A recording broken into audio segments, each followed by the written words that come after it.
let's just get started. I'm just gonna talk briefly about myself. Again, most of you should already know who I am because I have this introduction on my page, but I'm just gonna go over it. Like I said before, my name is Dr. Adebule.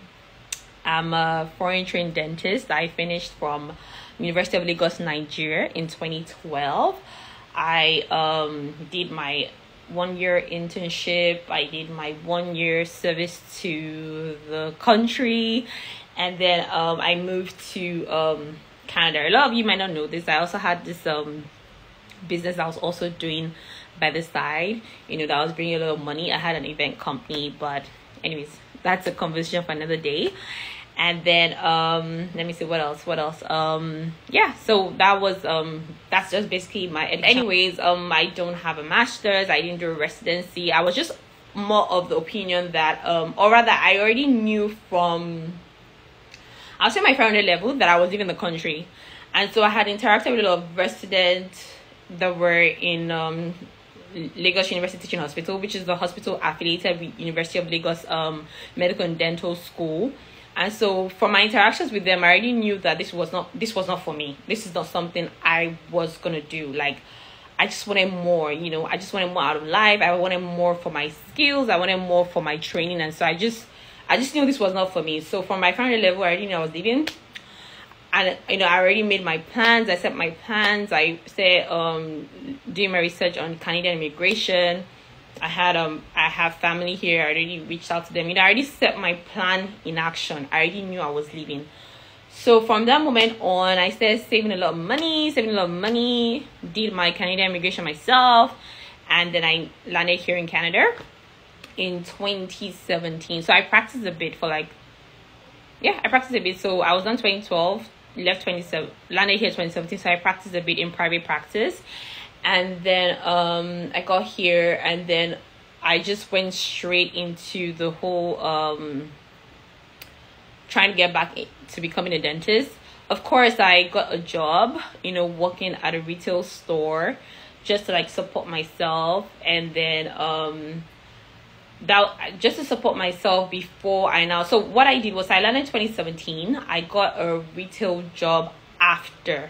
So remember when I was saying that I had family here, so my family was able to support me for the duration before I got a job. It wasn't because I started working 2018. It wasn't that I couldn't get a job, but I spent that whole time to work on passing my Canadian exams, like my assessment of fundamental knowledge, because I wanted to start applying to schools immediately, right? And so I did all that. I wrote my exams in February. I wrote my assessment of fundamental knowledge February 2018, and then once I was done with that, I then started working and then waiting for my result. My result came out. It was great. I applied to schools. I applied to University of Manitoba, University of Alberta. I think I applied to Schoolish. Is it Schoolish? I don't know how to pronounce it, but Western Ontario University. And what was the other school I applied to? Yeah, I think I applied to just those three. Yeah, just those three. And then at the moment, again, I didn't have all the funds, so I had to be very wise in my application. And so for me, my strategy was more looking for schools that my AFK score wasn't very, very high at that time. Your AFK score had to be 85 and above to be very, very competitive. Mine was I think 83 or 80, I can't remember. So I was strategic in the sense that I did my research, found out schools that I could still compete at with that score. And so I ended up just narrowing my application to just 3 schools, right? And then I applied to them. Did I apply to U of T? I can't remember. No, I didn't apply to University of Toronto. I didn't. So I got an interview placement at University of Manitoba. I went there, did my best, didn't get called back. The second cycle, I did the same thing over again. I got called at University of Manitoba again. I went in, I didn't get called back. And then I just told myself that, maybe I need to move on with the direct licensing exams. And so I did the second stage of the direct licensing exams. I did the assessment of clinical judgment. I just I prepared grudgingly because I just knew this is not what I wanted. Again, before I even started, I already did a self-assessment to know what was going to be best for me, and I knew that I needed to go to school because shout out to University of Lagos. They gave me the best form of education that, Nigeria could offer. Other schools can argue with themselves, but that's the truth, and I stand by that, okay? And so they gave me the best, but I just knew that in order for me to compete in the international market, I needed more, I needed better, right? And so I just told myself that, and then again, of course, I was working as a dental assistant as well, I stopped working at a retail store for I think I just worked there for 6 months, and then I got into the dental industry. And so I could see the things they were doing. I could see how high-tech things were, the gadgets were some high, it was just on another level.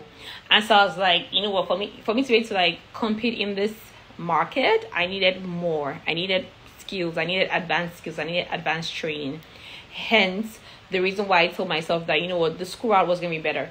So by the time I had gone the 2 application cycles in Canada and I didn't get in, and I still did the assessment of clinical judgment, I was preparing grudgingly because I just knew it's not what I wanted.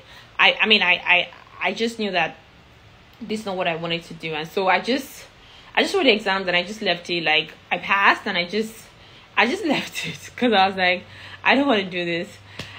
Because by the time I wanted to do the 3rd stage, I was like, I can't do this grudgingly. I need to figure out if this is what I really want to do or not. Because the last stage was I think at my time was 9 grand, or was it 10 grand? Hi, Wrinkle. That's one of my classmates. Hi. So at that time, I was just like, I couldn't do this grudgingly. It's a whole 10 grand at stake. So I need to figure out if I really want to do this or not, right? And so at that time, I was also talking with my friends, so my colleagues. I know some of you were here with when we spoke with Dr. Adebule. We did the application to the US together. He was one that convinced me and said, what, let's just try the US. He was also getting frustrated by the Canadian system. So he was like, let's just try the US. And we tried the US, and we got it. Hi, Wrinkle. Yes, I'm happy my break. I'm sad it's almost over, but we're coming to. Anyways, you guys, sorry. You're distracting me. Stop distracting me. Anyway, so back to what I was saying. So that's kind of so we applied to the US. What was I saying? Yes, we applied to the US schools together. And the rest is history. We're here today, right? And so just to go into so that's kind of how I digress from Canada to the US.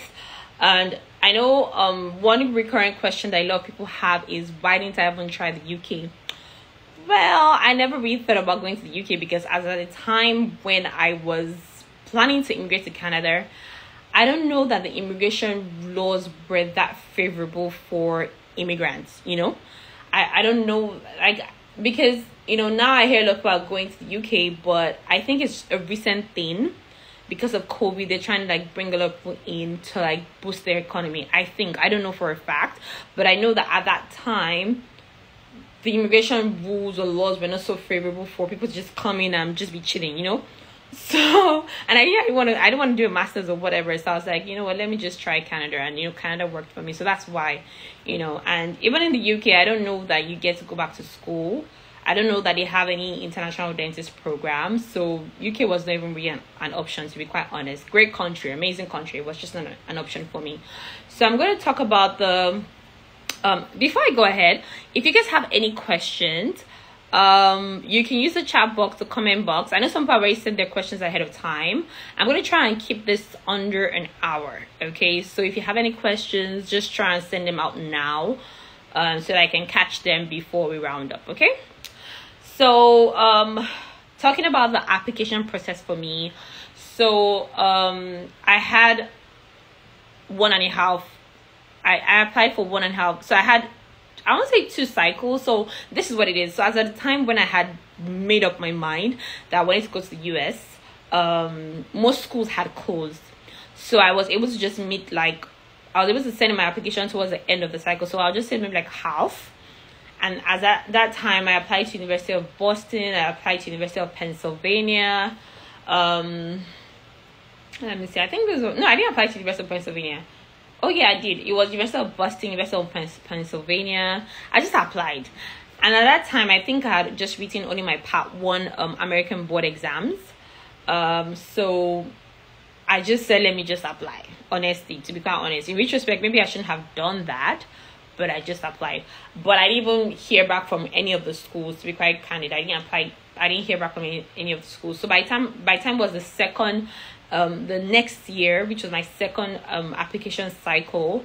And then, by then I already had my documents. I had my Toefl score. Let me try and see what my Toefl score was. I know it was high. It was 30, 29.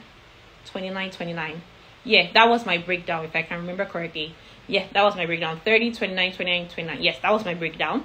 I did my TOEFL. I already had, I didn't have masters, but by then I had already gained enough. I won't say enough because there's really no number to it, but I had gained North American experience. So even though I had worked in Canada, it still worked for me as a form of North American experience, because the practice of dentistry in Canada and US is similar, right? So I had that, and so I could put that on my resume. I also put on my resume where I did a lot of community service. So even in back in school, I did a lot of community service. I did a lot of going to communities, trying to help them with their dental care, giving them a lot of dental materials, toothbrushes and all that. So I had done that already. So my point is, if you want to do this, you have to start planning early. Okay, so at that time when I was in my community service in school, I was just doing it because I wanted to do it. I didn't want, because if I can remember, I think community service starts like 400, 300 levels. So by then I didn't even have any plan to leave. I just wanted to. Okay, so at that time I didn't even have any plan to leave. I was just doing for God, as people would say, So I was just doing it, right? But luckily that paid. That helped me in the long run, because I could add that to my resume. So now, because at that time we didn't have the opportunities I guess are having now, where people are out there trying to speak to you, trying to tell you what to do to avoid the mistakes we made in the past. So if this is something you really, really want to do, plan ahead.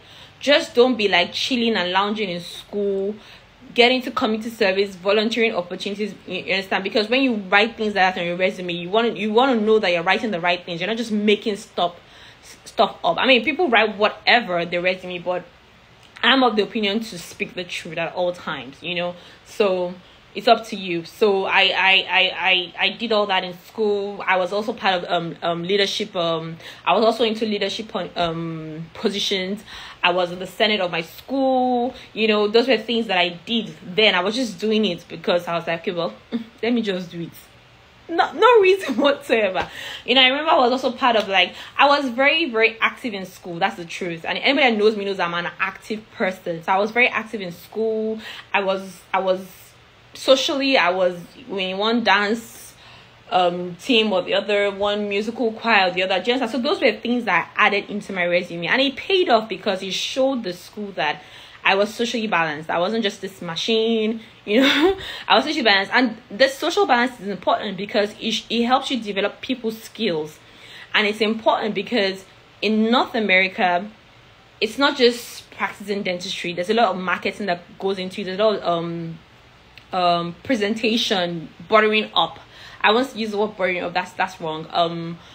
You just have to know how to speak to people, how to deal with people, how to manage their emotions, how to read people. Those are things that you develop when you interact with a lot of people. And so that social balance, me showing all the activities I was a part of in school and even my personal life, showed the school that I was socially balanced. I wasn't just a machine or this person that just came from one cave and came to come and apply to schools. Do you get what I mean? So those were things that were on my resume. So I'm talking about my application profile now. Those were things that were on my resume. I was part of the school senate. I wrote it there. I was part of one dance team, musical team. Even back to my high school, what they call primary school in Nigeria, I was part of the sports teams, things like that. I wrote it. You know, I was part of my sport team in school. I wrote it in my resume. Like, was it my resume? No, it wasn't my resume. I wrote in my statement of purpose. Yes, I wrote in my statement of purpose, and I didn't just keep on writing till the sun goes down. I wrote like little drops of, like, drops and hints of things, you know. I wrote that because during your interview they could ask you things like that, so then you can now elaborate on it. Do you understand? So I just highlighted a bit. I think I wrote a bit of it in my resume as well. Or was it my capit profile? I can't remember, but I just wrote it somewhere in my application. Do you understand? I did that.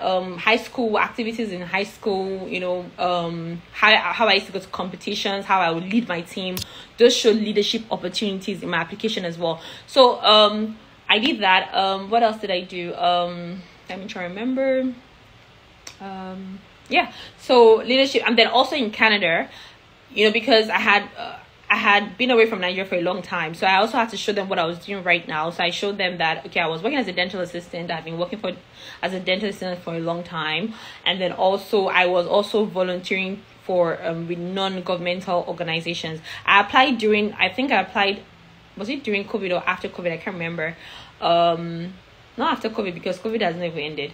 But, like, you know, that 1 year that everywhere shut down, when places were opening back up, that was when I applied. So I told them that, you know what, I helped out with non-governmental organizations to help with the community, because everywhere was shut down and people were like, you know, people were broke, people couldn't support themselves. So I was part of of an NGO that helped support people, support my community. And of course, if anybody that sees that, okay, this is someone that cares. Like, even though everybody was afraid and protecting their lives because of COVID, you know, I was there to support and hold up and support my community. So those are part of things that I put in my resume.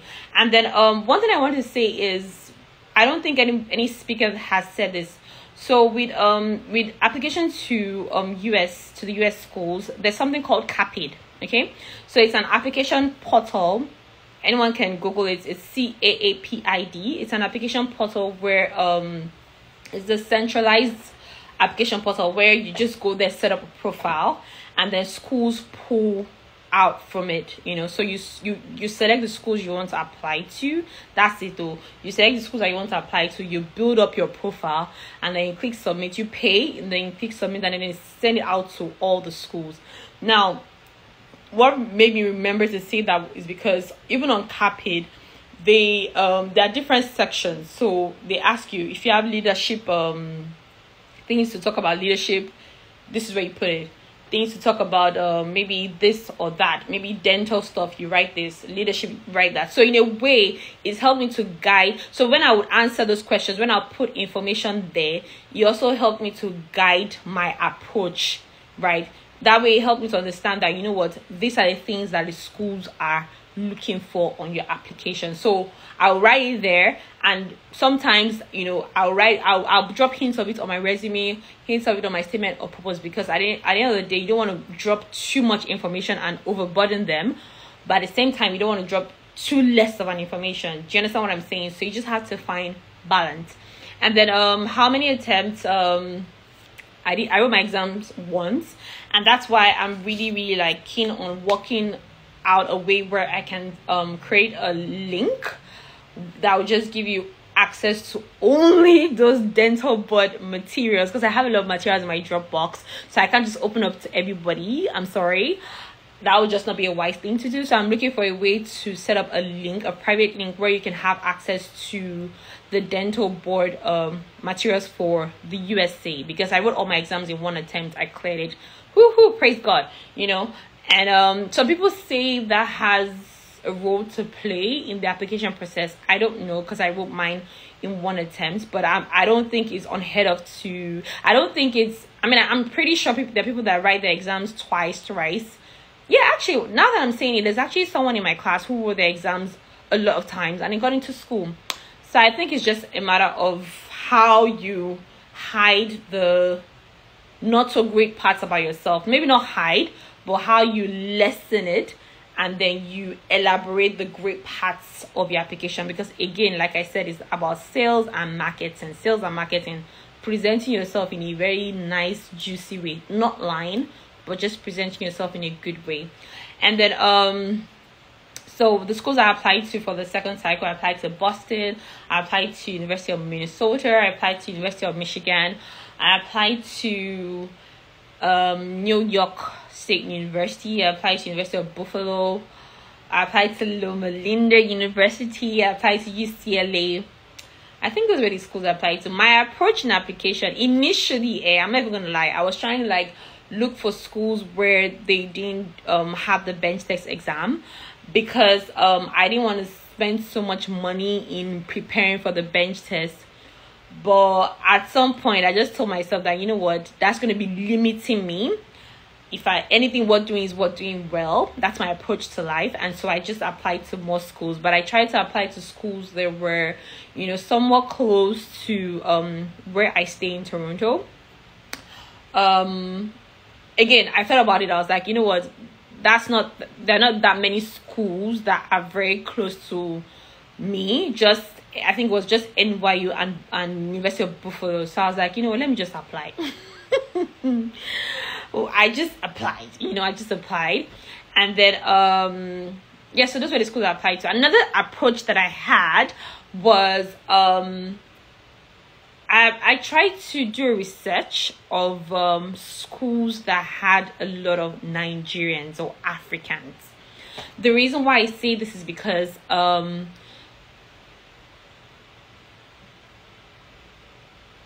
don't know how to put this in a politically correct way, but I applied to schools that had a lot of Africans and Nigerians because I just felt that those schools would probably be more open to accepting me into their school. Like, for example, things like my GPA from Nigeria. I don't know about other countries, but I know Nigeria has this negative marking system where your final result is not really a reflection of how many answers how many right answers you gave, but it's really also, they also apply, like, so if you give a wrong answer, you get a deduction from your total score, because they have this belief that because it's a medical field, you have to be very, very sure about your answers. So even though you might get like 50 answers correct and maybe you have 25 that you missed, they will deduct 25 points from your total score. And so a lot of people that came from Nigeria would usually have GPAs that were less than other people from other countries. And so a lot of schools don't understand that. And so I needed a school that already had Africans or Nigerians in the school or had passed through, because in my head I'm thinking they probably are aware of this situation. They're probably more welcoming to the idea of having a lot of Nigerians and Africans, because if we're being honest, for a long time there were just certain schools that accepted certain people or certain races or certain cultures, because those were probably just the only people that were applying to those schools. Do you understand? So I think now that we're having more Nigerians applying to the USA, a lot of schools are now open to the idea of having more Africans and having more Nigerians. And so I just thought to myself that it's only wise to have those schools at the forefront of my application. And so that was the reason why I applied to those schools. And then what was the next question? So that was why.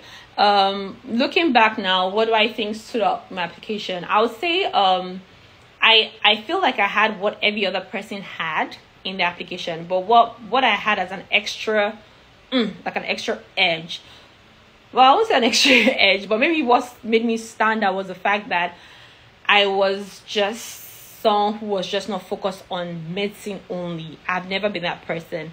I have been involved in every legal thing, okay? Like, I used to dance, I used to sing, I probably still sing sometimes in the shower, I had an event company, so even during my interview process, those were the things that I was talking about, not necessarily dentistry, those were the things that we were talking about. I made sure that my application, my statement of purpose, and my resume showed that I was someone that I have values. I have core values. I just don't live my life anyhow. I have core values that I try to stand by. I'm not a perfect person, but I have core values that I try to stand by. I feel like the fact that my application showed that I was a socially balanced person who had great people skills as well was might have been what made me stand out. I don't know for a fact. It's not like I got a feedback regarding my interviews, but that's what I think it was. Because I mean, I didn't have a master's, my GPA wasn't so high, and then also the fact that I also had Canadian dental experience as well. And then even in writing that, I didn't just write, oh, I was dental assistant, you understand, on my resume. I wrote the things that I learned, because when you show the school that you've learned these things already, it lets them know that you already have a foundation that they just have to build on when you come into school, versus someone like they have to start from scratch. You understand what I mean? So that for me, I feel like that was a good thing. And then so I answered. So schools you heard back from? Yeah, so schools that I actually went for the interview for. So it was just did I apply to UCLA? I can't remember. Okay, yes, I did. So schools that I heard back from University of Minnesota. I heard back from Loma University, and then I heard back from Michigan much later, like after I had been accepted at LLU. I can't remember, but I think those 3 schools, yes. I did my interview in Minnesota. Oh God, it was such a mess, because I did the first stage, which was the Cairo assessment. And anybody that knows me knows that I talk really fast. Like when I'm trying to make a point, I hope you guys can even hear me now. When I'm really like, passionate about what I'm talking about, I just start, For a long time, I didn't see it, because when I'm talking with people that I'm normally around, they would hear me fine. So I didn't see it, right? And so when I didn't move to the next stage. And then it was one time when I was talking to, I don't know who I was talking to. I think I got feedback from the school. No, I was talking to my husband. No, my husband overheard. Yeah. So that was what happened. My husband overheard the interview because he was in the bedroom. I was doing it in the living room. And so he overheard and he was like, Dami, do you think those people heard you at all? I said, they heard me now. Why would they hear me? He said, you were talking really fast. I had to email the school like, please, I hope you guys heard what I was saying and everything. And then the lady sent a response and said, yeah, they heard me. But when I thought about it, I was like, what else would they say? That's what they would say now. But when I thought about it, I was like, maybe these people didn't hear me, And I remember then that growing up, even my dad used to say that, why you count?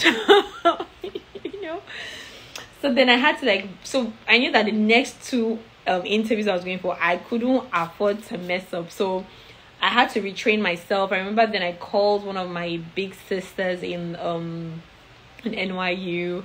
I'm trying to see if I can get her to come speak to you guys, because my God, this lady is amazing. She trained me. She retrained me. She was like, Dami, this is how you speak for an interview. You have to learn how to speak slowly. So I would record myself. I'll hear myself. I'll play back. Am I talking too fast? So I'll play back to my husband. Sometimes I'll send it to her, because my husband knows how I talk, so you can hear me. But I will send it to her, because I got to meet her through my admission, through the application cycle, So I'll play back to her. Is it okay? She will be on calls. We'll talk together. So that's why it's very important for you to do your research. Try and reach out to people from your culture, people from your country that are in schools. Because they might not be able to. They might be able to refer you to the program grade. Even if they don't refer you to the program, they can also tell you what to work on your application, on your resume, or for your interview. You understand what I mean? So try and do that. So research is very important. And then she just, she spoke to me about this is what you say before you go for your interview. Have a game plan about what you want to highlight in your entire application. If they don't ask you about it, use style to introduce it into the interview. And honestly, that was what worked for me. That was my approach moving forward. I was able to fix that. So I heard back from those 2 schools. Talking about my bench test, so by the time I heard back from Michigan, I think I had already been accepted at LLU. I can't remember. There was a reason why I didn't go for that interview, so I didn't even bother. But LLU, we went for the bench test first. If I'm not forgetting, we went for the bench test first. I see that someone here asked me. Let me see if I can answer that question now before I just go ahead. Let me see. Okay, so how did I prepare for the test?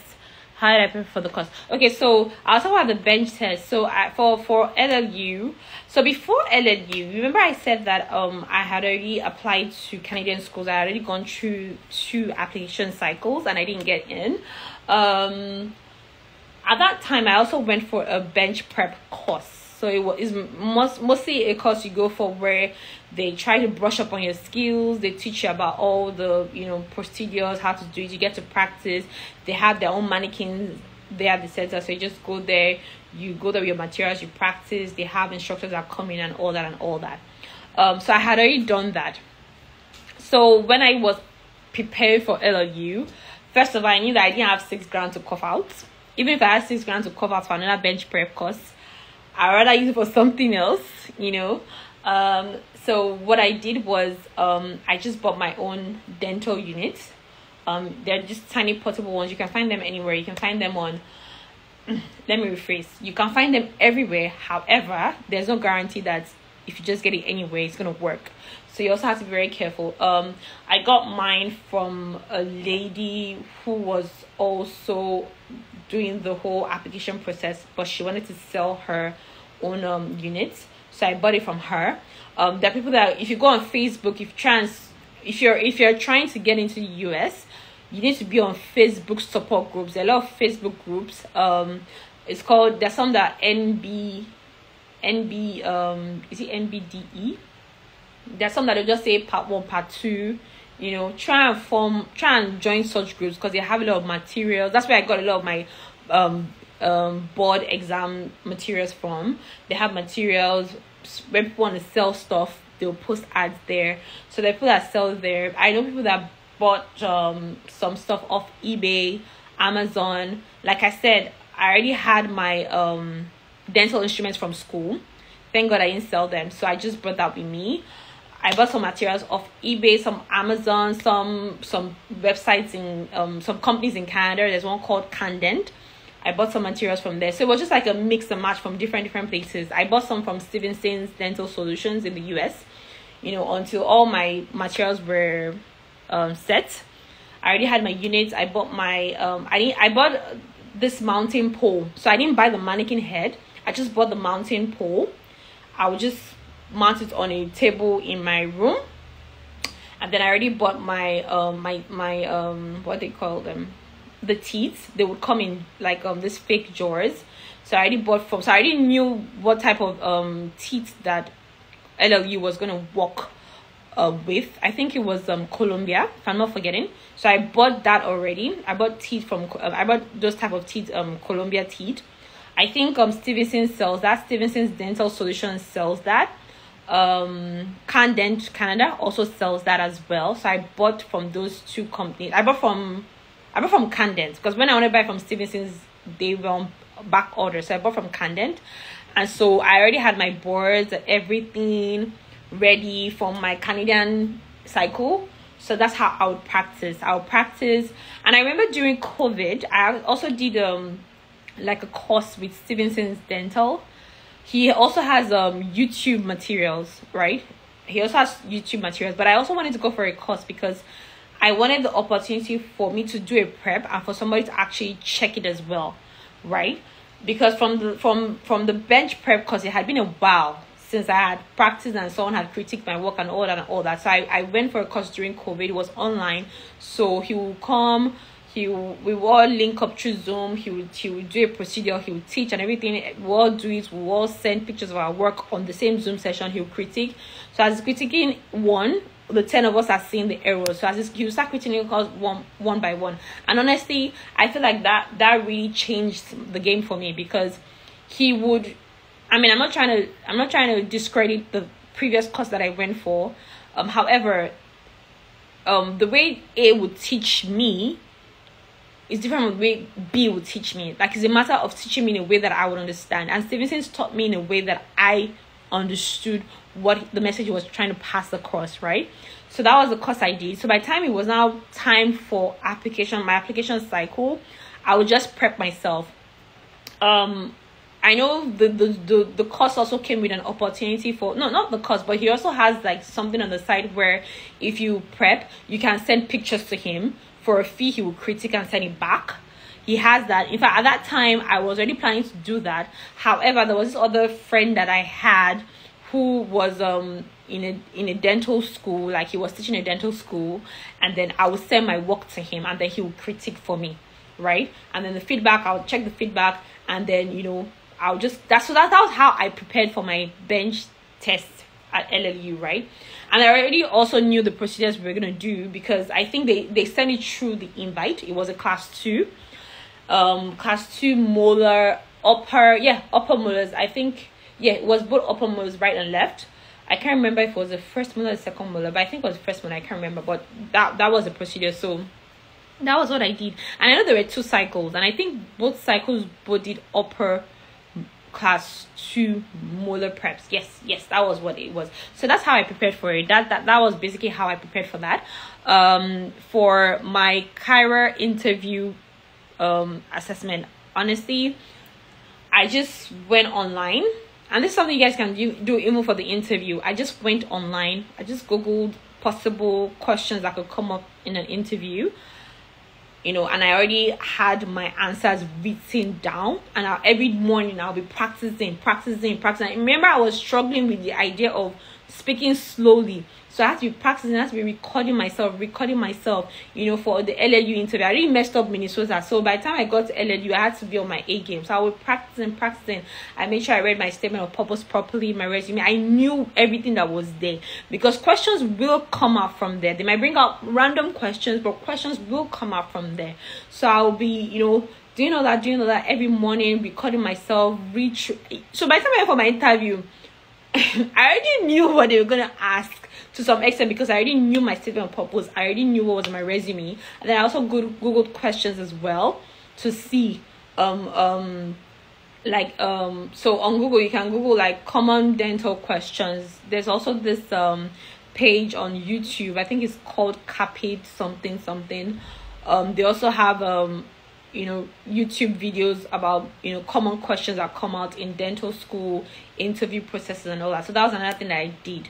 I knew a few of my colleagues who would just practice by themselves. You know, they'll drill on teeth by themselves, and then they would watch Stevenson's dental YouTube videos. Those videos are really good. Like, they are really, really good. Sometimes even now in school, I still refer to his videos, because he's really a great teacher. It's not like I'm marketing for him. He's just really an amazing teacher. That's the truth.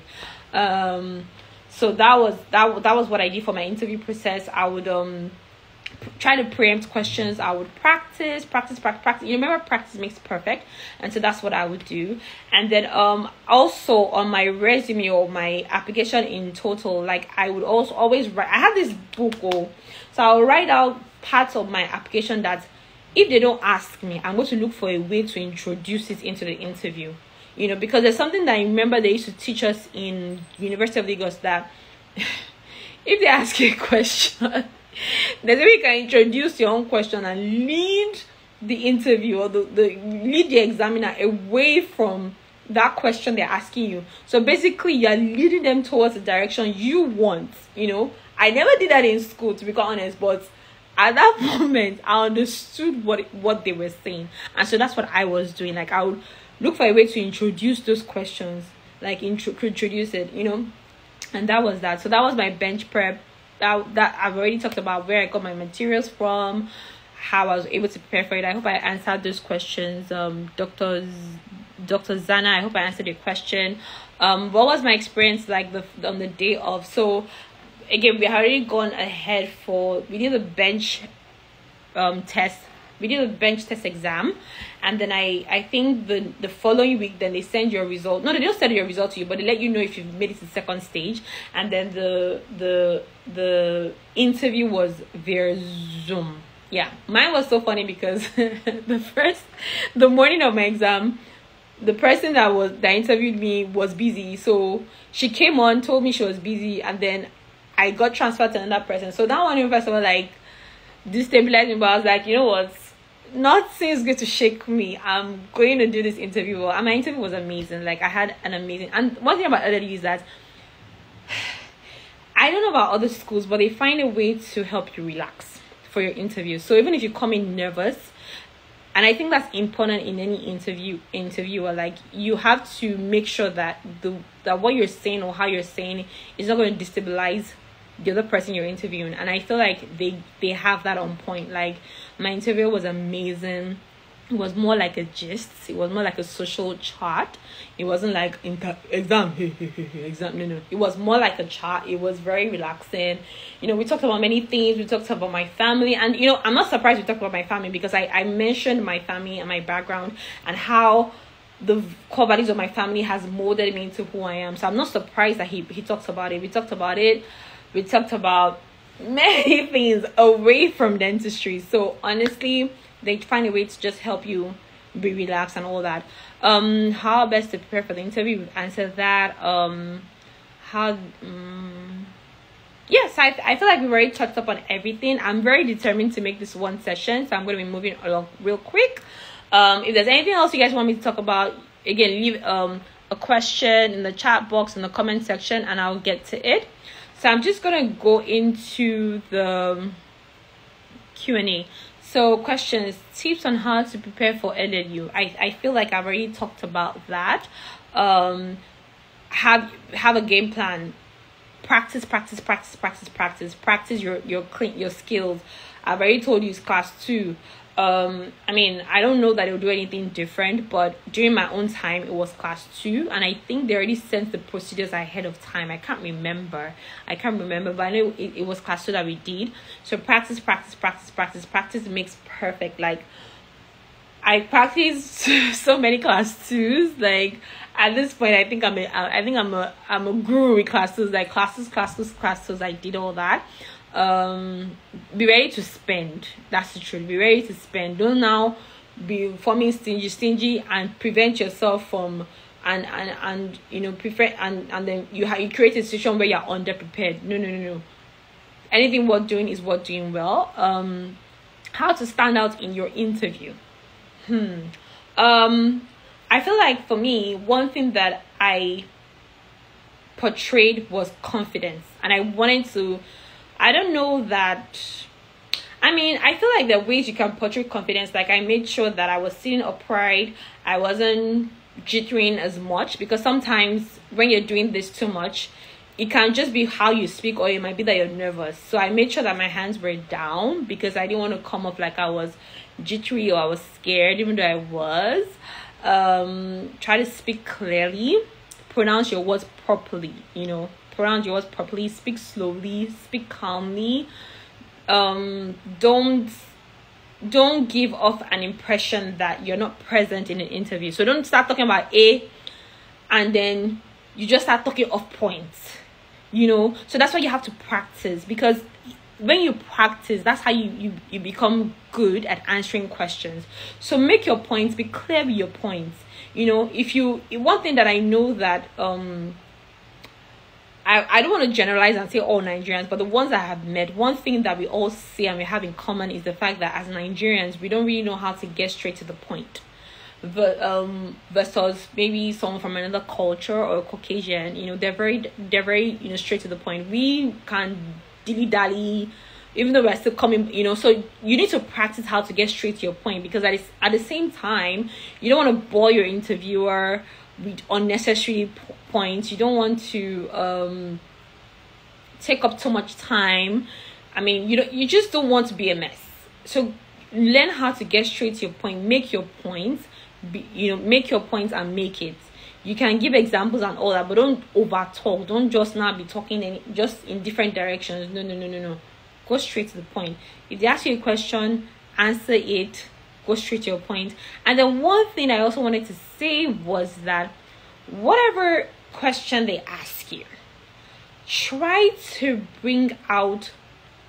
So how to explain? Like, for example, maybe they ask you, have you ever been in a situation where you had to maybe save a person, or maybe do CPR or whatever? Even though you narrate, so don't start with the narration. Start with, oh, this is the type of person I am. I have this quality, I have this quality, and then use that quality to try and connect that quality to the story. Try and state who you are, because every question they're asking you, they're trying to get to know you. That's the word. They're trying to get to know you.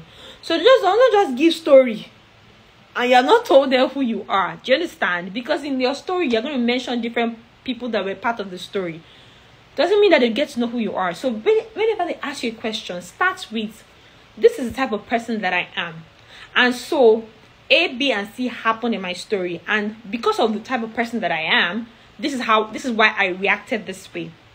Because I'm the kind of person that I'm quick to, I think quickly, I'm able to make sound judgments under pressure, because I'm the kind of person that I'm a natural leader. People around me tell me that people around me tell me that I'm a natural leader, that people flock to me for answers and for direction. And so when I saw someone who was maybe passed out, I was quick to act. I was quick to tell people. I was able to stay calm in that situation, and I was able to direct people that, you know what, A, do this, B, do that. Do you understand? So start with who you are.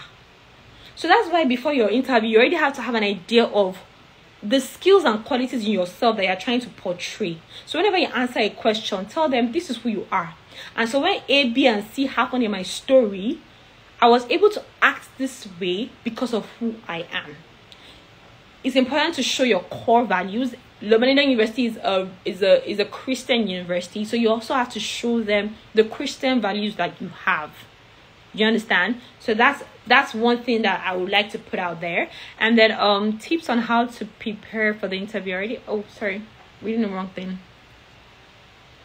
How do I calm my nerves? I feel like we dealt on this yesterday already, but honestly, I feel like practice makes perfect. If you practice enough, you would be confident when you go for your interview, and so you wouldn't have to deal with as much nerves.